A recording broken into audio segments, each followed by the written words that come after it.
Good Morning Idaho is sitting down with Optum Idaho and members of our community for Optum Community Matters. Joining me today is Dr. Dennis Woody with Optum Idaho and Dr. Eric Studebaker with Echo Idaho to discuss a K-12 education series. Thank you both so much for being here today. You bet. Thanks for having us. Of course. So first question for you. I want to ask you, Dr. Studebaker, what exactly is Echo Idaho's K-12 education series, and what is Echo Idaho? So Echo Idaho is a program within University of Idaho's WWAMI medical education program. It started in 2018. It's a replication site of ECHO that started at the University of New Mexico. And ECHO is an acronym for the extension of community healthcare outcomes. Back when ECHO was started at New Mexico, they realized that rural residents were struggling to get access to expertise healthcare. In this instance, it was hepatitis, and folks were being referred to specialists too late in disease progression to get the treatment they needed. And so these specialists started using online technology to share information and knowledge about how to treat, assess, diagnose hepatitis.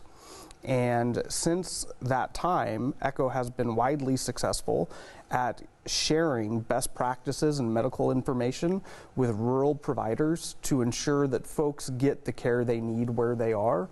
So the idea behind ECHO is really to move knowledge, not people. Okay.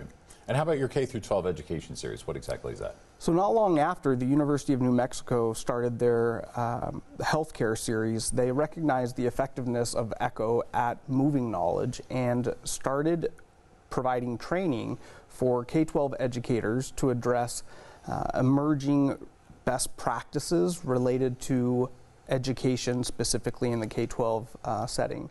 And so University of Idaho started their ECHO program in 2018. So now here we are 5 years later, and we are launching a K-12 series to support our public education in Idaho. Awesome. Great to do. As the younger you are, the more you learn. Well, so we've been told. So now, how about the 3 different topics that are covered in that series?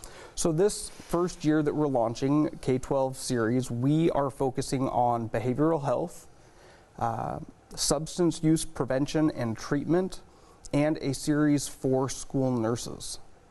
Okay, gotcha. Now, let me ask you, Dr. Woody, why exactly would you say schools would be involved with this type of mental health intervention since it is offered in the community? That's a good question, and as Dr. Studebaker said, the idea is to move information and treatment, not people. We know that children in schools, that's their natural environment during a typical day. 20% of those kids are diagnosable with a mental health condition that should have treatment. So if you don't have to move children away from school, their natural environment, and you can intercede from a school-based platform, you can get to them much more readily. And we know that the average time between onset of symptoms and receiving care is about 5 to 7 years for a child. And you can imagine what that does to the development and the experience of the child if you can get in there early and support and do some interventions that make a real difference. Yeah, absolutely. Gotcha. Now, let me ask you, Dr. Studebaker, what kind of school staff members would you say would benefit the most from the series, and what would they take away from all those lessons?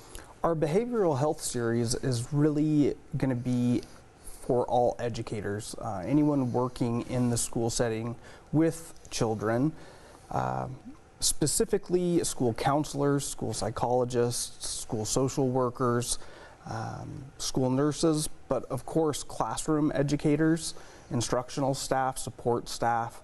Anyone really who is interfacing with kids daily will benefit from the information in the behavioral health series.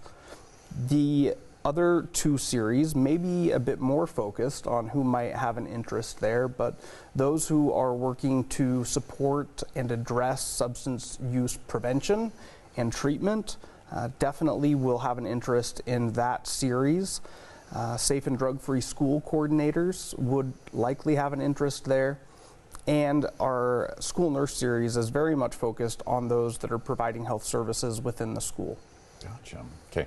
Dr. Woody, I wanted to ask you, Dr. Studebaker had just mentioned very important roles throughout school, like school nurses, counselors, social workers, psychologists as well. Now, when talking about those roles, what would they play in addressing the healthcare workforce shortage here in Idaho?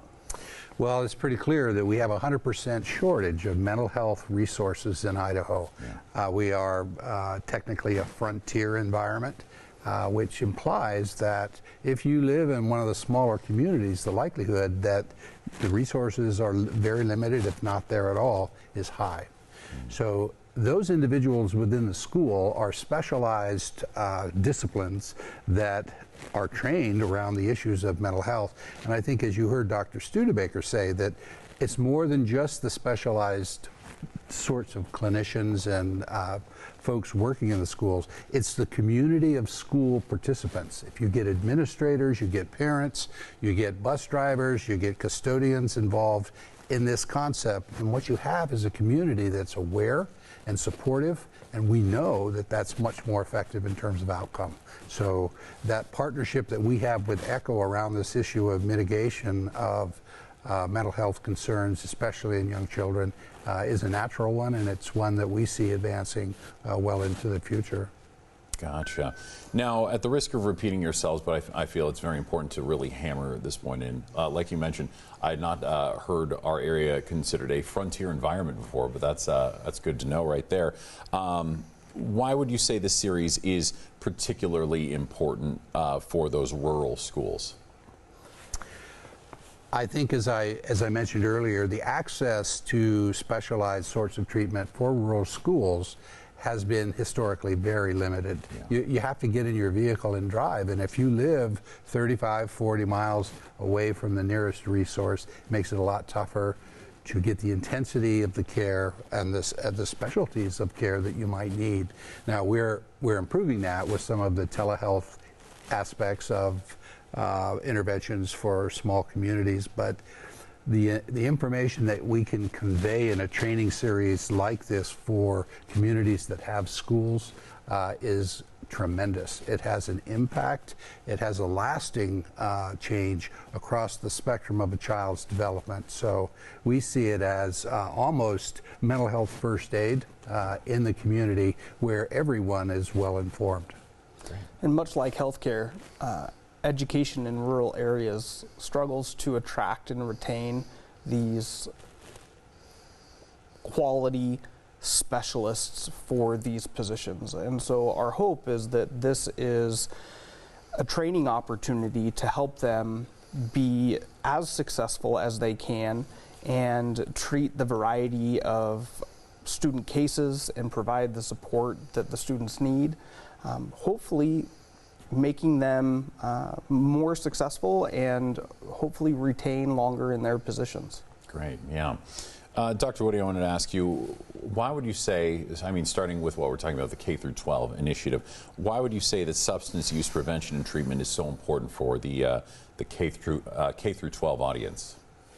I guess the bottom line is the trending information suggests that availability of recreational drugs is increasing for younger children. The access to that, the sooner we're able to intervene and support them with accurate and consistent information about intervention and prevention, I think the more positive an impact we can have in mitigating